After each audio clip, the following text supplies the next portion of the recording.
نیکی کر کے بھول جاؤ۔ وہ افطاری کا وقت ہوتا تھا آج سے 20 سال پہلے، تو ہر شخص اپنے گھر میں جو پکا ہوتا اپنے بیٹے کے ذریعے دوسرے کے گھر میں بھجواتا، شیئر کرتا تھا۔ آج کیا کرتے ہیں، آرام سے سفرہ لگایا اور اس کی ایک پکچر اتاری اور واٹس ایپ پہ شیئر کر دی۔ ایسا ہی نا، پہلے جب بھی کوئی کسی سے ملتا تو بچے ہوتے ہیں، ان کو خوشی ہوتی ہے تو جلدی سے وہ لے کے آتا، میں نے یہ ڈگری حاصل کی ہے، میں نے یہ ڈگری حاصل کی ہے، کیونکہ محنت کر کے ڈگری ملتی ہے۔ اب جو بھی کوئی بڑا آتا ہے نا تو فوراً البم سامنے آ جاتی ہے، میں اس کے ساتھ بیٹھ کے بھی میری پکچر اتری ہے، اس کے ساتھ بھی۔ یہ سارا چینج ہو گیا ہے، فارمیٹ ہو کے ایسی نئی جو نا وہ سسٹم آ گیا ہے۔ پہلے لوگ کتے جو ہیں وہ دروازے پہ رکھتے تھے کہ پہلے لوگ دروازوں پہ بندے کھڑے کرتے کہ کتا نہ آ جائے گھر میں، کیونکہ کتا ناپاک ہے نا، تو فرشتے نہیں آئیں گے۔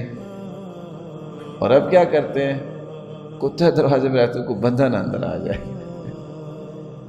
پرانے زمانے میں لوگ کیا کرتے تھے، زیادہ سے زیادہ جو خراب لوگ تھے وہ کھانا گھر میں پکاتے تھے اور گھر والے بیٹھ کے بس دیکھتے تھے، ناچنے والیاں باہر سے آتی تھی۔ اب کیا ہوتا ہے، کھانا باہر سے آتا اور ناچنے والی گھر والی ہوتی ہیں۔ پورے کا پورا سسٹم چینج ہوا ہے اور ریاکاری کا ایسا وسیع بازار کھڑا ہو گیا ہے کہ آپ حیران ہوں گے۔ اللہ کے رسول صلی اللہ علیہ وسلم کا طریقہ تھا، کان اذا سافر ورا بغیری، آپ جب سفر کرتے تو آپ کیا کرتے، ادھر جانا ہے تھوڑا سا چلتے، رخ بدل لیتے، دشمن کے وار سے اور اس کی پلاننگ سے بچنے کے لیے۔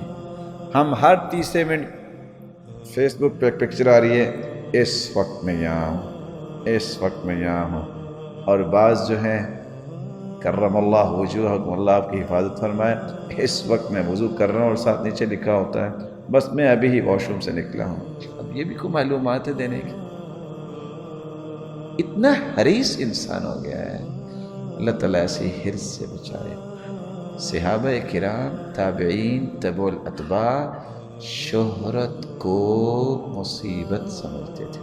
نتق اللہ عبد فحب الشہرہ، جو شہرت چاہتا ہے پوری زندگی متقی نہیں بن سکتا۔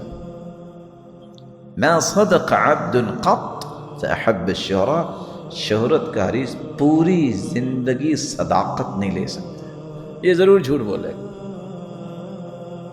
ضرور جھوٹ بولے گا۔ رومیوں کے ساتھ جب مسلمانوں کی جنگ ہوئی، اور آپ کو پتہ اس وقت مبارزت ہوتی تھی، ایک رومی آیا، ایک مسلمان شہید ہو گیا، دوسرا گیا شہید ہو گیا، تیسرا گیا شہید ہو گیا، ایک شخص آیا وہو متلسم، اس نے اپنے چہرے کو ڈھانپا ہوا اور اس نے کہا اللہ اکبر، رومی کے ٹکڑے کر دیے۔ رومیوں کو یہ محسوس ہوا کہ شاید کوئی فرشتہ آ گیا، بدن میں بھی آئے تھے تو آج پھر آ گیا ہوگا، وہ ڈر گئے۔ مسلمان بھی پریشان کہ یہ بندہ کون ہے جس نے منٹ نہیں لگایا اور رومی جو ہے اس کے ٹکڑے کر دیے ہیں۔ جلدی سے جو بھاگے، کون ہے کون ہے؟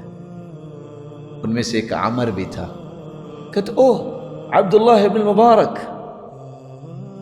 تو عبداللہ بن مبارک رونے لگ گئے، کہتے عمر مجھے نہیں پتا تھا کہ ذلیل کرنے والوں میں تم سر فہرست ہو گئے، تم نے میرا نام کیوں لیا؟ کیا کہہ رہے ہیں کہ مجھے نہیں پتا تھا کہ ذلیل کرنے والوں میں سے تم سر فہرست ہو گئے۔ وہ اس طرح کی باتوں کو ذلت سمجھتے تھے، جس کو آج ہم نے ایک ٹرینڈ بنا لیا اور اپنے اعمال کو ضائع کرنے کا بہترین ایک پلاننگ پیش کر لیا۔ سبسکرائب کیجئے ہمارے چینل اور دبائیے بیل کا آئیکن تاکہ آپ کو ریگولر نوٹیفیکیشن اپڈیٹس مل سکے۔